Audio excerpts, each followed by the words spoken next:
Hello, I'm Chris, and this is my buying used Nitro RC. So we're going to go through this car, we're going to find everything wrong with it, and then we're going to get it running and see what all we had to do to it. We're going to run it in a separate video. This was local here in Houston. The guy originally wanted $220 for it, then $100. He didn't have any description of it. He just had pictures, but he said it was just an RC car. Clearly see that it was an A-scale buggy, but I thought it was a no-name brand, and I wanted to do a video like what to expect buying one of those. Finally got it in here, and I started looking at it, and I saw that Duratrax sticker, and I was like, hold on. So in case you don't understand why you see these stupid names on these cars, is because in China, this is probably a really cool sounding word. A lot better than Raze. It just reminds me of a raisin. And I love my grapes, and I love raisins, but I don't want to see that on my freaking RC car. But then after looking it up, it was a Duratrax Raze. It was a real car. They made it. Duratrax did. So it's kind of a good one. I have a Duratrax Axis, and I love it. And I was kind of like, oh my God, so this is a Duratrax. So they actually put good engines on there.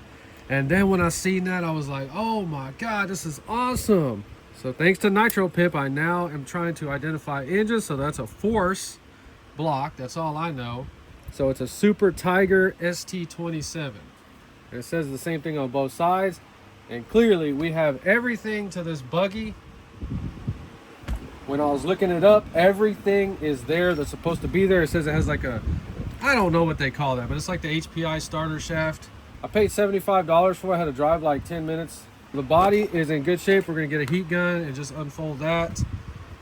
It's missing a window sticker. I can print stickers on my computer, and then something like that, we'll just chop that off straight. So the wing is correct.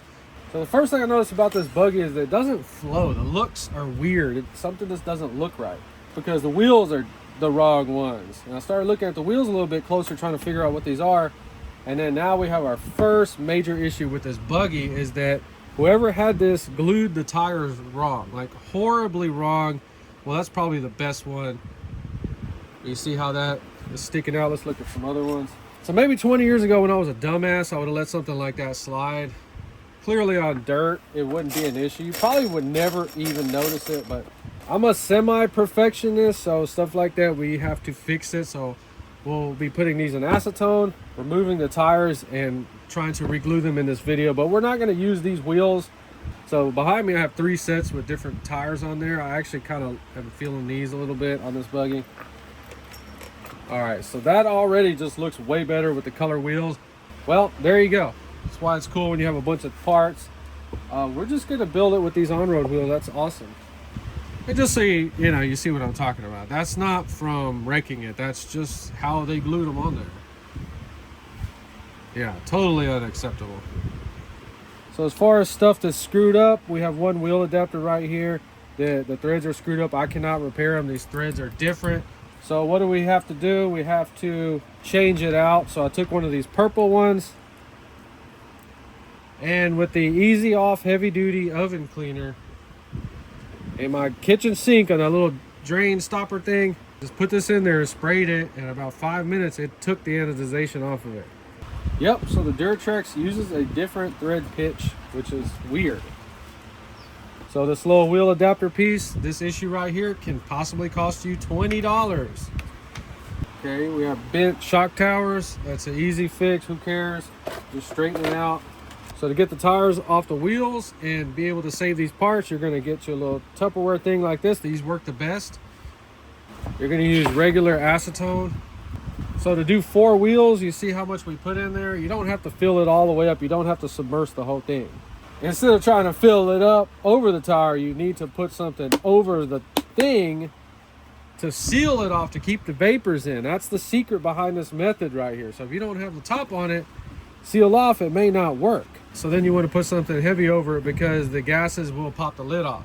So the quickest I've had this work is in about 6 hours, but typically it's 8 to 10 hours. So just leave it in there all day. So let's go ahead and take this engine apart, check it out, and then we'll get it ready to test the servos.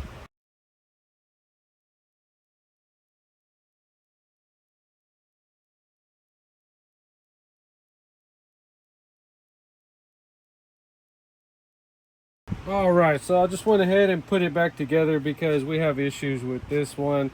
This one is one that somebody tried to pinch, and I talk about not using that 2-piece one because you can crush it. This one feels out of round, and it had 2 deep scratches on the piston, not on the liner. So that's why I'm telling you, when you hear that pop, that don't mean shit, man. All that means is that the pinch is good at the top and that it should start up. That's all that means. Because on this engine, you don't have any valves. So if that little area between those two ports is not exactly where it needs to be, you're going to have air leaking past, causing internal air leaks, which result in lean bogs when you're giving wide open throttle. Also leading to you having to richen up your carburetor a whole bunch. All we can really do is just put it back on there and try to start it, because this one needs a piston and a sleeve. Like I said, we have 2 deep grooves in the piston, the worst I've ever seen before. We did have some trash on the head button, but everything's been cleaned up, oiled up. And we're just gonna fast forward putting it all together. So I pulled off a random shock to inspect it, and this has absolutely no oil in it. The little drive and everything was in really good shape. Remember to grease that stuff up.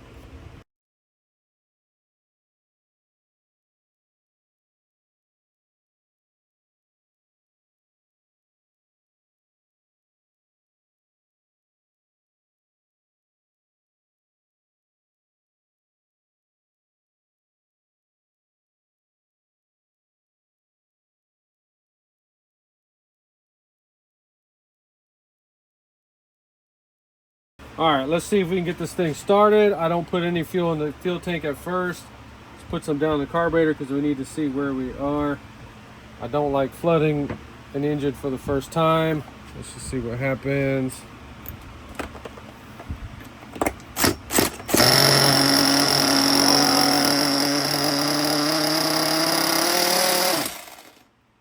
That is freaking crazy, and it doesn't sound screwed up at all. I apologize for not showing you the scratches because I just thought it wasn't even going to run. We're just putting Traxxas 20% in it because I want to be easy on it, because I think they resized it. Well, I know they did, because they always feel like a little tight. They just feel, they don't feel smooth. They always feel weird. All right, so let's just see if we...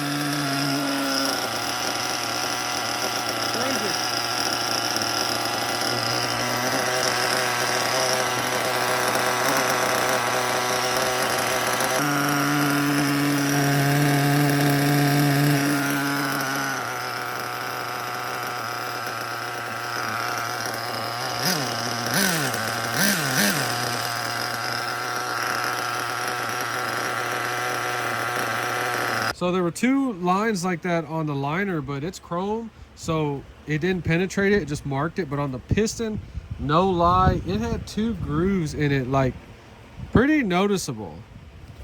And they were right next to each other, just like that. You could feel them, they'll stop your finger. And like I said, those 2 grooves on that piston were pretty freaking bad.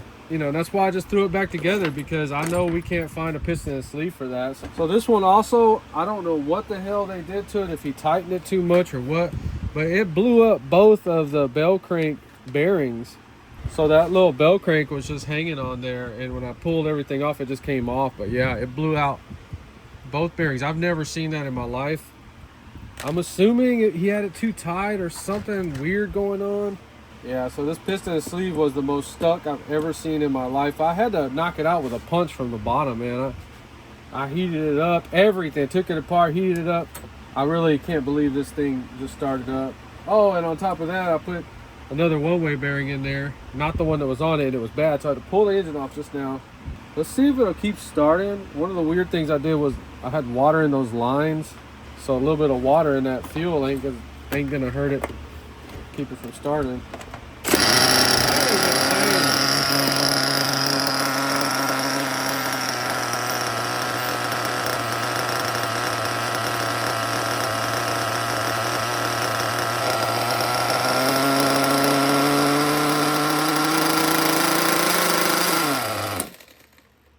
definitely going to try to buy a piston and sleeve for this one. Even if I got to pay $150 for it, I think it totally will be worth it. So this was somebody's baby because they have a $50 Spectrum S6010 servo, a metal gear servo. It works really freaking good. This servo just looks to be original. Let's just test it out real quick. The batteries were trash in it, but this little battery pack piece was still good on it. That's a badass servo right there, man. So we got it finished. It's ready for testing. I still have to clean the body up. We're gonna put some stickers on it, fix that later. But we really need to go out and see if it's gonna run and not get hot. On these older buggies, I run the Traxxas old AM crystals, and that's just how I do it. For $75, this is actually really crazy. But I've been working on this thing all day, so I have about 8 hours in it. So this would not be worth it if you were trying to fix these up to sell them, or fix this up to sell it. We would just be wasting our time. That is crazy.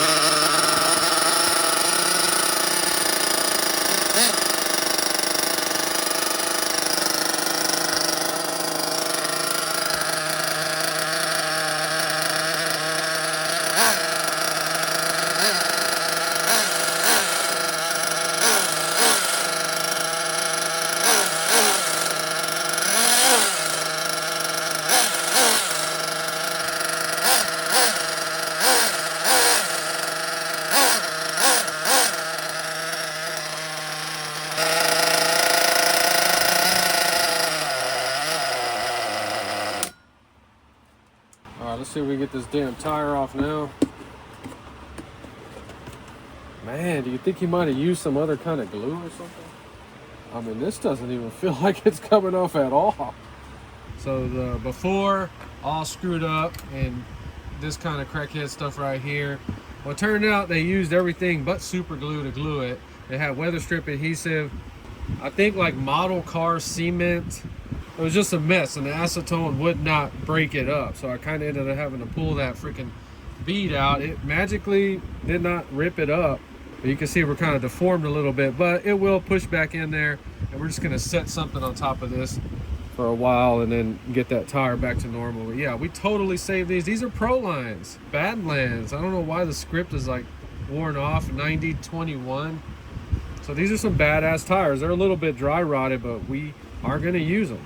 So yeah, taking the time to get the glue off and then re-gluing them, not a big deal. And we have a really, really cool set of wheels right here. You know, so if you're on a budget, they'll have these A-main. Now they do not come with inserts, and this is what they are. They're like $9 a pair, so that's like under $20 for a set of tires. Now I do not know if these are going to disintegrate on the road. They could, you know, we're going to find out. But if anything, just run them in the dirt. And these are really nice tires. They fit really, really, really nice. They not only fit real nice, they look really nice too. So I like to buy cheap stuff and check it out first before I just bash it. And that's a nice looking wheel. Now I know I did not put that in there. We're just kind of mocking it up. And yep, I'm really happy. Saved some freaking tires. Anyway, I'm very, very happy with this. $75. You cannot beat that. That engine alone is worth $75. So we got super duper lucky. This thing runs like a brand new one. But like I said, I think they re-pinched it. The piston's got 2 big grooves in it. It's kind of like, man, I don't know. You know, so another trick that I'm going to do, since it has those 2 grooves, is just run it rich. And hopefully there'll be so much oil in there, because hopefully that extra oil in there is sealing up those 2 grooves on that piston. And you can see it's freaking working so far. We're able to make adjustments on the carburetor, so we know we don't have any air leaks. It's not dying when we rev it. It's got some zip ties. I got them over there somewhere. But yeah, this is really cool when everything works out like this one. This is a badass car. I'm not ever selling this one or trading it. I never really know what I'm going to think in the beginning, but after putting these street tires on it, we're able to transform this into something cool. And this is all we have left. The blown up bearings, some shims. I use the Traxxas shims for the bell crank. That we need to cut the antenna, and then the screwed up little wheel adapter part. So this is how it should look. You should have nothing left over. So the crazy thing is that 8 hours ago, this was just a neglected piece of junk somebody left in the house. A guy found it, put it on OfferUp. I bought it. And you see what we did here. We saved another nitro. This thing is badass. And if you enjoyed this video, please like and subscribe. And thanks for watching.